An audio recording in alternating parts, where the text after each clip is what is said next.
அஸ்ஸலாமு அலைக்கும் வரஹ்மத்துல்லாஹி வபரகாத்துஹு. குர்ஆனிய சிந்தனை தஃப்சீரிலிருந்து சூரா அல் ஃபஜ்ர் தொடர். மறு உலக காட்சிகள். வசனங்கள் 21 தொடக்கம் 30 வரை. இவை மறுமையின் 3 காட்சிகள். அங்கே உலகின் அழிவு ஒரு வசனத்தில் காட்டப்படுகிறது. தொடர்ந்து மஹ்ஷர் வெளி விசாரணை காட்சியோடு தோன்றுகிறது. அங்கே மனிதன் மிகுந்த கைசேதத்தோடு நிற்கிறான். தொடர்ந்து இறைவனின் பயங்கர தண்டனை விளக்கப்படுகிறது. அத்தோடு சுவர்க்கத்திற்கு செல்ல அமைதியும் நிம்மதியும் அடைந்த ஆன்மா அழைக்கப்படுகிறது. இவ்வாறு சூராவின் இறுதிப் பகுதி மறுமையின் காட்சிகளோடு அமைந்து காணப்படுகிறது. இனி இப்பகுதியை விரிவாக விளங்க முயல்வோம். கல்லா இதா துக்கத்தில் அருளு தக்கா. இல்லை, ஒருபோதும் அவ்வாறு நடக்கக்கூடாது. பூமி தகர்க்கப்பட்டு தரை மட்டமாக்கப்படும் போது. கல்லா என்ற சொற்பிரயோகத்தோடு இப்பகுதியின் முதல் வசனம் ஆரம்பிக்கிறது. அதுவே இல்லை, ஒருபோதும் இல்லை, அவ்வாறு நடக்கக்கூடாது என்று மொழிபெயர்க்கப்பட்டுள்ளது. முன்னால் வந்த வசனங்களில் விளக்கப்படும் நடத்தையை மறுக்கும் பிரயோகம் இது என்பது தெளிவு. அந்த வகையில் சமூகத்தின் அடித்தட்டு மக்கள் மீது கரிசனை செலுத்தாதிருத்தல், செல்வத்தின் மீது அளவுமீறிய பற்று கொண்டு பிறர் செல்வங்களையும் அபகரித்து வாழல் என்பவை மிக தவறான நடத்தை என்ற கருத்தை விளக்கும் வகையிலேயே இப்பிரயோகத்தை அல் குர்ஆன் இங்கே பாவிக்கிறது. இவ்வசனத்தில் பாவிக்கப்பட்டுள்ள தக்க என்ற சொற்பிரயோகம் பூமி மீதெழுந்தவை உடைத்து நொறுக்கப்பட்டு தரை மட்டமாக்கப்படும் என்ற கருத்தை குறிக்கிறது. மஹ்ஷர் வெளி எந்த மேடு பள்ளமுமற்ற பரந்த சமவெளி பூமி என அல் குர்ஆன் பல சந்தர்ப்பங்களில் விளக்கியுள்ளது.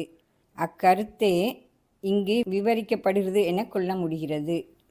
உலக அழிவு காட்சியை பூமியோடு இவ்வசனம் மட்டுப்படுத்தியுள்ளது. அடுத்து வரும் காட்சி மஹ்ஷர் வெளியாக அமைந்துள்ளமை இதற்கு காரணமாக இருக்கலாம். மஹ்ஷர் வெளி பூமியிலேயே நிகழ்கிறது என்பது அல் குர்ஆன் பல இடங்களில் சுட்டிக்காட்டும் கருத்தாகும். சூரா ஏற்கனவே உலோகாயுத போக்கு கொண்டு தமது தொழில்நுட்ப அறிவால் அதி உயர்ந்த நுட்பமான பெரும் கோட்டைகளையும் கோபுரங்களையும் அமைத்த 3 நாகரிகங்களை விவரித்தது.